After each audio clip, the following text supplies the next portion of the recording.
Hello guys, welcome back again. उसके होने से तो शुरू करते हैं सीधा स्टोरी से। जहाँ कल्पना और नंदिनी एक कैफेटेरिया में कॉफ़ी पी रहे थे, तो वहीं कल्पना का बैग गिर जाने से नंदिनी की नज़र अनजाने में ही कल्पना की कॉलर बोन पर चली जाती है। और जैसे ही कल्पना ऊपर उठती है, नंदिनी तुरंत इधर उधर देखने की कोशिश करने लगती है। कल्पना जैसे ही बैग को टेबल पर रखती है, उसकी नज़र भी नंदिनी पर पड़ जाती है। कल्पना समझ चुकी थी, लेकिन वो कुछ कहती नहीं है। बस कॉफ़ी को उठाकर उसमें से एक सिप लेते हुए और स्माइल करते हुए नंदिनी से कहती है, नंदिनी तुम्हारी कॉफ़ी ठंडी हो रही है। नंदिनी जैसे ही कल्पना की आवाज़ सुनती है, वो थोड़ा नर्वस होते हुए अपनी कॉफ़ी कप को उठाकर उसे पीने लगती है। लेकिन नंदिनी को कॉफ़ी का कोई टेस्ट आज महसूस ही नहीं होता।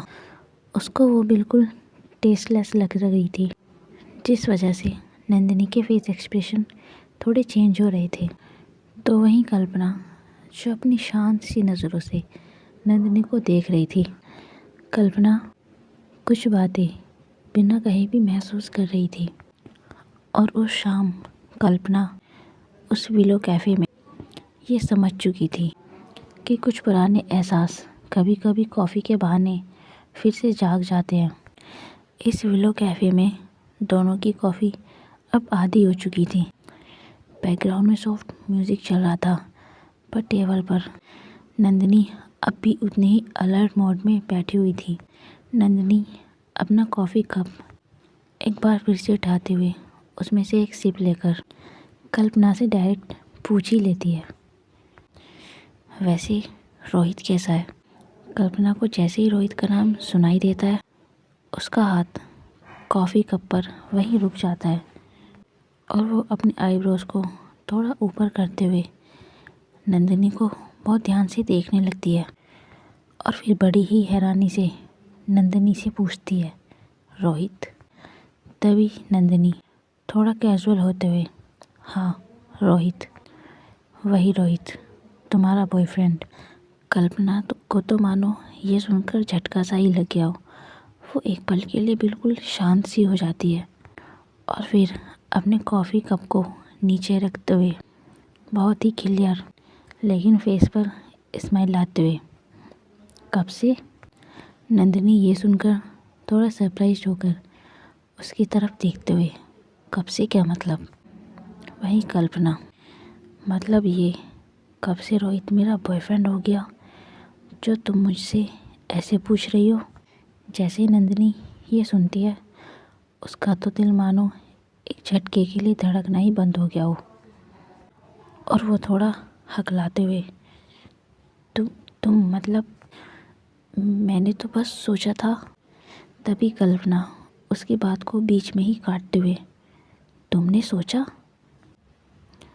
तुमने कब पूछा मुझसे कि रोहित कौन है और मेरी ज़िंदगी में क्या मायने रखता है? तुमने कभी पूछा मुझसे? नंदिनी, जिसकी नज़रें अब कॉफ़ी पर गड़ी हुई थी, तभी वो बहुत हल्के से, मैंने बस सुना था। तभी कल्पना अपनी मुट्ठी कसते हुए एक गहरी सांस के साथ, इसलिए हाँ, तुमने जो सुना था वो हमेशा सच नहीं होता। नंदिनी, ये कहते हुए दोनों के बीच एक सेकंड के लिए खामोशी सी छा जाती है। तभी कल्पना नंदिनी की तरफ देखते हुए बिल्कुल स्ट्रेट, तुम अगर मुझसे पूछना चाहती हो तो सीधा पूछ सकती हो।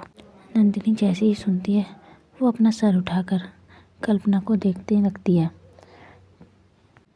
तभी कल्पना पर ऑब्सेशन कभी कभी बहुत ज़्यादा दर्द देते हैं नंदिनी, तुम्हारे इन सवालों से भी ज़्यादा। वही नंदिनी बस चुपचाप अपने कॉफ़ी कप को उठाकर उसमें से फिर से एक सिप लेने लगती है। कॉफ़ी का टेस्ट नंदिनी के लिए बिल्कुल फीका था। वो समझ चुकी थी कि मैंने रोहित का नाम सिर्फ पूछने के लिए नहीं लिया था, बल्कि उसने खुद को प्रोटेक्ट करने के लिए लिया था। कल्पना भी ये बात बहुत अच्छे से समझ चुकी थी। विलो कैफ़े में दोनों की कॉफ़ी ऑलमोस्ट कंप्लीट होने ही वाली थी। नंदिनी ने एक सेकंड के लिए कल्पना की तरफ बहुत प्यार से देखा, लेकिन फिर जैसे अचानक उसे कोई पुरानी मेमोरी याद हो गई हो। तभी वो बहुत धीरे से, तुम्हें याद है कॉलेज के पास्ट के दिन? कल्पना ये सुनकर कुछ नहीं कहती, बस नंदिनी की तरफ देखती रहती है।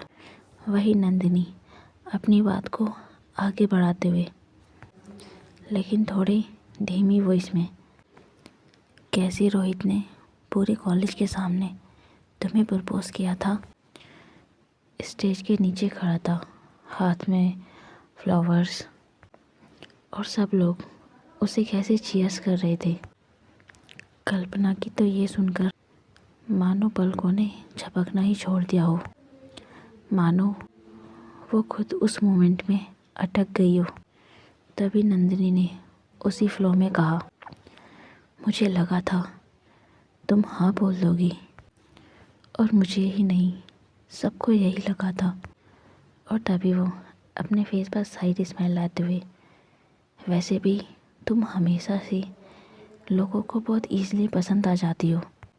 वही कल्पना धीरे से अपना कॉफ़ी कप उठाती है, लेकिन उसे पीती नहीं, बस उसके हाथ की फिंगर्स उस कप को बार बार टैप करती रहती हैं। तभी कल्पना बहुत ही शांति से, नंदिनी तुमने कभी मुझसे पूछा था कि उस दिन के बाद क्या हुआ था? नंदिनी जो उसे अब थोड़ा सरप्राइज होकर देख रही थी, और फिर कहती है, क्या मतलब? तभी कल्पना उसकी आंखों में देखते हुए, बिना किसी सवाल, बिना किसी शिकायत किए, मतलब ये तुमने जो देखा वो आधा सच था। नंदिनी की स्माइल ये सुनकर धीरे धीरे फीकी पड़ने लगती है। तभी कल्पना अपनी बात को कंप्लीट करते हुए, रोहित ने प्रपोज किया था मुझे।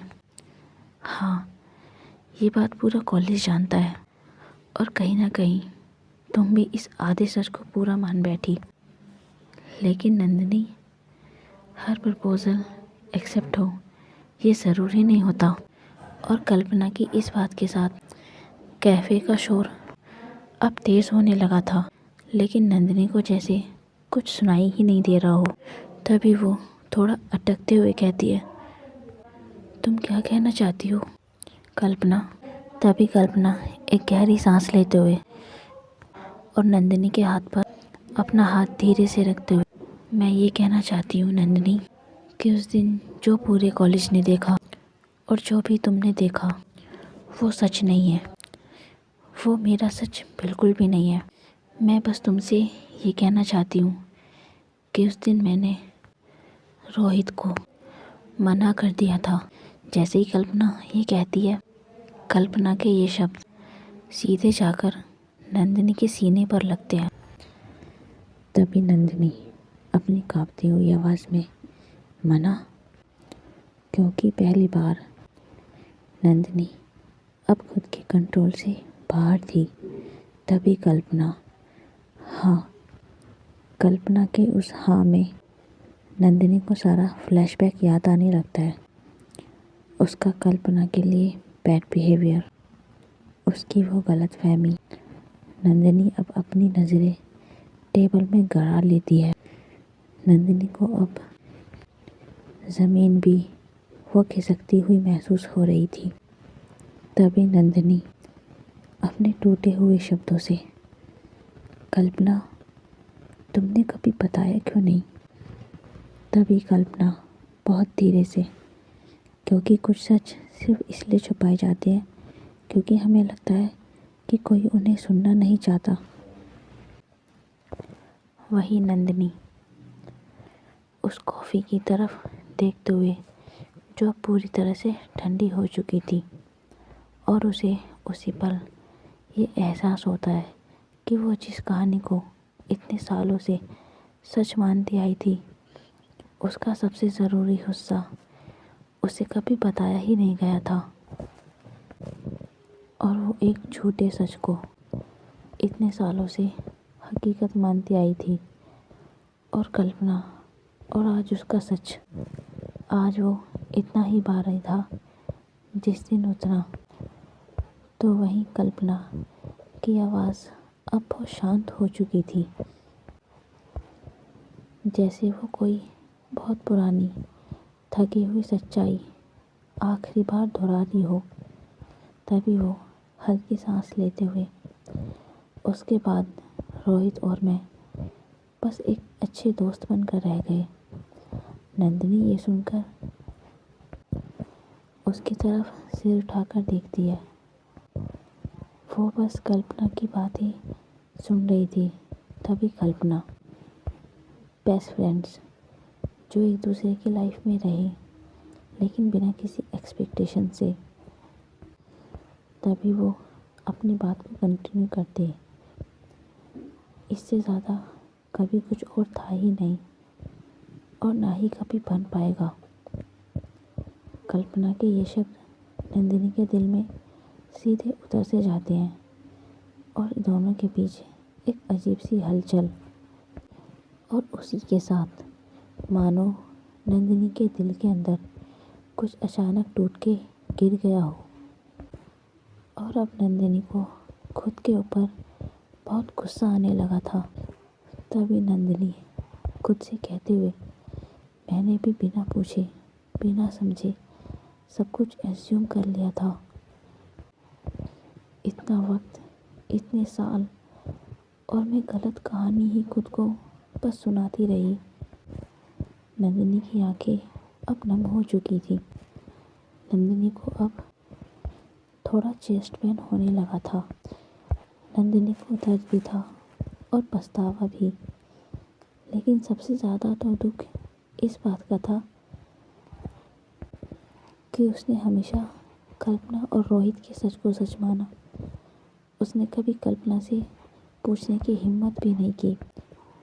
उसके हाथ की फिंगर्स अब कप के किनारे को बहुत टाइटली पकड़ लेती हैं।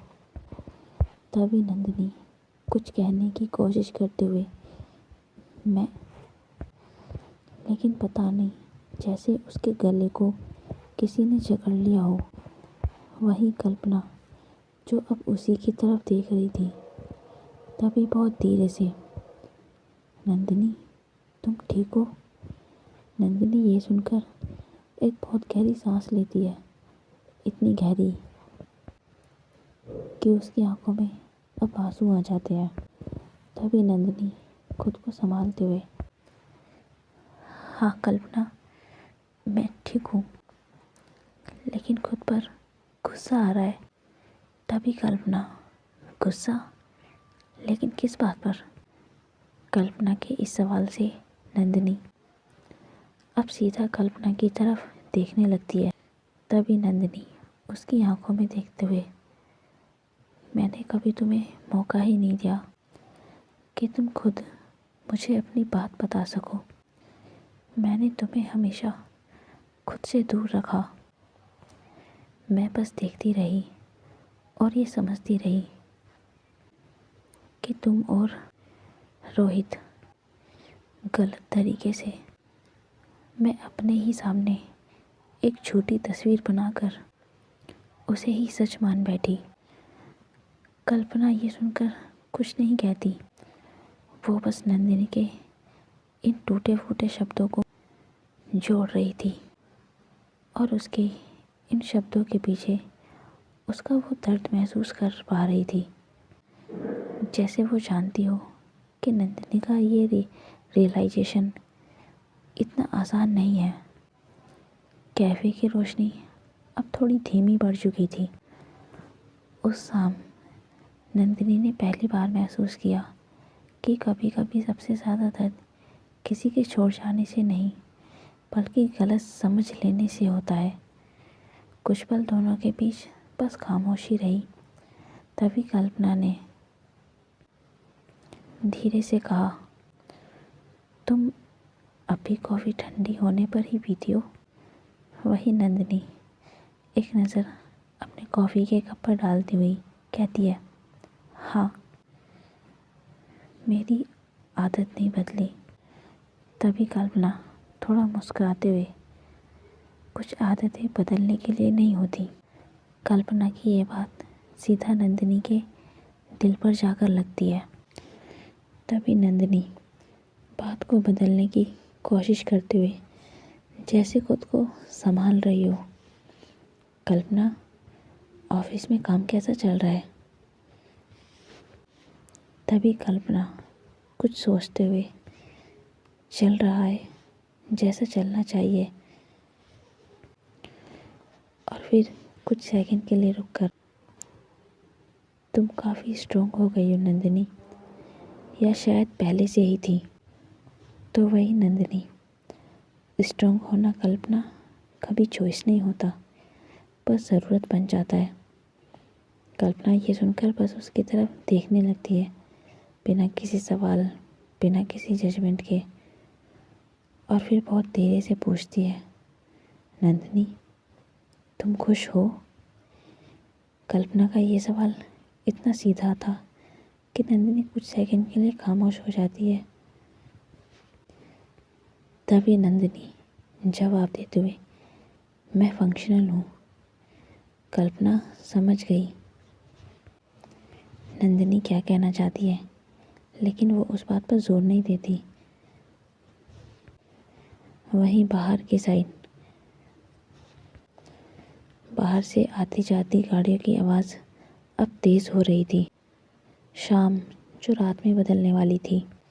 तभी कल्पना अपने फ़ोन में टाइम देखते हुए, नंदिनी, मुझे निकलना चाहिए, काफ़ी लेट हो रहा है। नंदिनी भी ये सुनकर हाँ में सिर हिला देती है और ये दोनों अब अपनी अपनी चेयर से खड़े हो जाते हैं। और कुछ ही देर में ये दोनों कैफ़े एरिया के दरवाजे से बाहर निकल जाते हैं। लेकिन दोनों मानो कुछ सोचते हुए एक पल के लिए रुक जाते हैं। कल्पना, नंदिनी ने अचानक ही कल्पना को आवाज़ दी। कल्पना भी जैसे ही सुनती है, वो पलटकर नंदिनी की तरफ मुड़ते हुए, हाँ। तभी नंदिनी जैसे कुछ कहने के लिए अपना मुंह खोलती है, लेकिन पता नहीं एकदम शांत हो जाती है। और फिर कुछ ही सेकंड में, अच्छा लगा तुमसे इतने दिन बाद बात करके। कल्पना की आंखें ये सुनकर थोड़ी नम सी हो जाती है। तभी कल्पना, मुझे भी, और शायद ये ज़रूरी भी था। तभी कल्पना एक बार फिर से, कल ऑफिस में मिलते हैं। नंदिनी भी हाँ में सिर हिला देती है और फिर कहती है, हाँ, कल मिलते हैं। और ये दोनों अपनी अपनी दिशा में चल पड़ते हैं।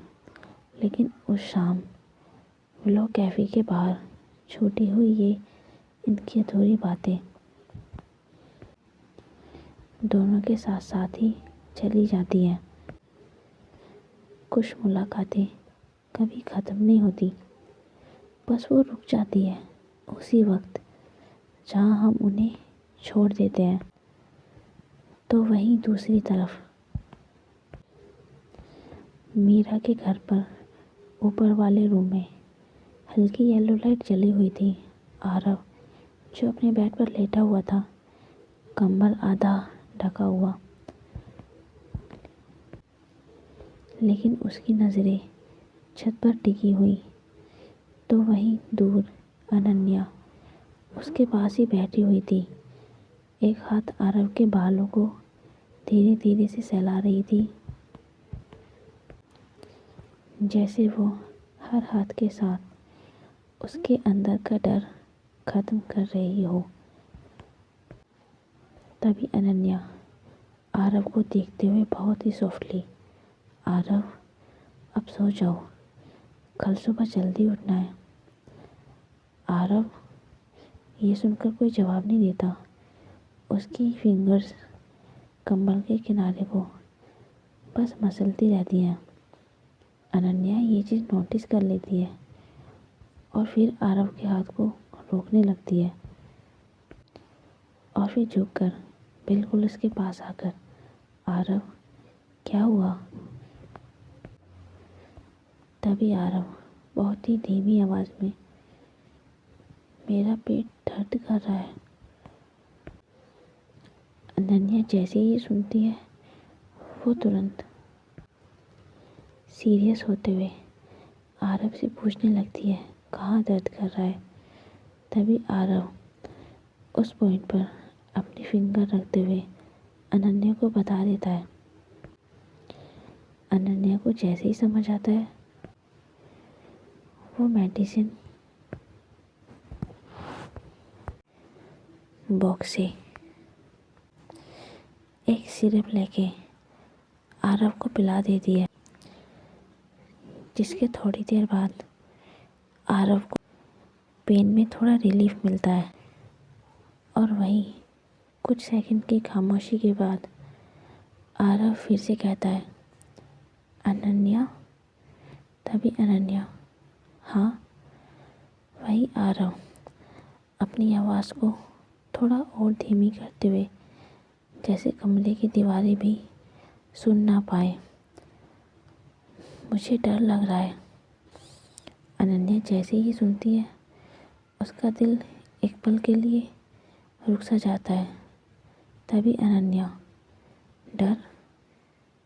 आरव, किस बात का डर लग रहा है?